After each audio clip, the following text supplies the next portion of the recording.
Docteur Zakir, vous avez dit qu'il n'y avait pas d'erreur dans le Coran. Je vois plus de 20 erreurs dans la grammaire arabe et je vais vous en citer quelques-unes. إن الذين آمنوا والذين هادوا والصابئون. He said in Baqarah and Hajj, إن الذين آمنوا والذين هادوا والصابئين. Qu'est-ce qui est juste? الصابئون or الصابئين. Numéro 1. Numéro 2. Oui, la même chose. Il a dit dans la sourate Taha, verset 63. إن هذان لساحران. Erreur. Mistake. إن هذين لساحران. Pouvez-vous expliquer cela? Et il y a plus que cette erreur. Le frère a posé une très bonne question. J'aimerais être plus concordant et plus d'accord. Il a mentionné les 20 points grammaticaux et le livre fait référence à Abdul Fadi. Abdul Fadi, c'est bien cela? Le Coran est-il infaillible? Je vois certaines choses. Alhamdulillah, mon point de vue est bon.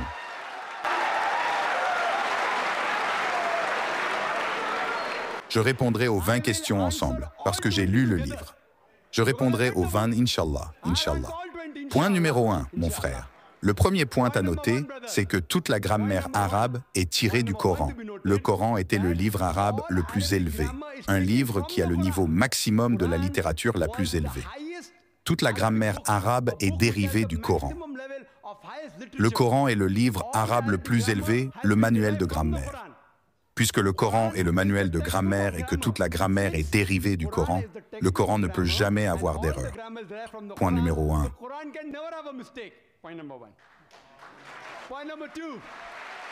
Le point numéro 2, c'est comme si vous preniez une règle et que la règle avait une mesure et que vous disiez que la mesure est erronée. Cela semble illogique.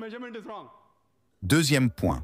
Dans les différentes tribus d'Arabie, et vous connaissez l'arabe et le docteur William Gamble sera également d'accord avec moi. Dans les différentes tribus arabes, la grammaire change constamment.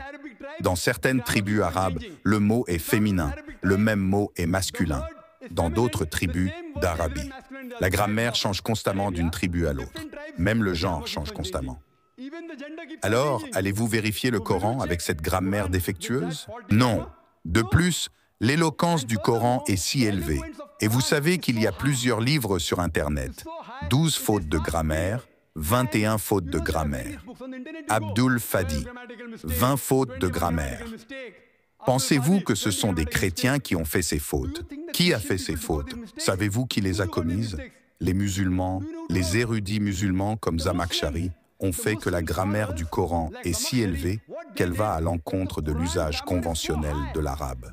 La grammaire du Coran est si élevée. Pour prouver que la grammaire du Coran était élevée, ils ont donné des exemples et je vais vous donner quelques exemples qui répondront à ces 20 questions. Ils donnent l'exemple, comme nous lisons dans le Coran, que le peuple de Lut alayhi salam, ils ont rejeté tous les messagers. Ils ont rejeté les messagers. Le docteur William Campbell dit que le peuple de Noé a rejeté les messagers. Nous savons par l'histoire qu'il n'y a eu qu'un seul messager qui leur a été envoyé. Donc il y a une erreur grammaticale. Le Coran aurait dû dire « Le peuple a rejeté le messager » et non « Les messagers, je suis d'accord avec toi. » Avec une grammaire de profane comme toi et moi, je sais que c'est peut-être une erreur. Mais si tu lis les livres écrits par les Arabes, quelle est la beauté du Coran? La beauté du Coran est la suivante. Pourquoi le Coran différencie-t-il les messagers du messager? Vous savez pourquoi? Parce que nous savons que le message de base de tous les messagers était le même, à savoir qu'il n'y a qu'un seul Dieu. À propos du Tawhid, à propos d'Allah subhanahu wa ta'ala, en mentionnant le peuple de Lut alayhi salam, le peuple de Noé a rejeté le messager. Il est dit qu'en rejetant Lut alayhi salam, il rejette indirectement tous les messagers.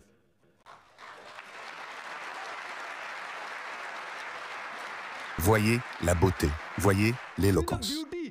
Alhamdulillah. Vous pouvez penser que c'est une erreur. Ce n'est pas une erreur.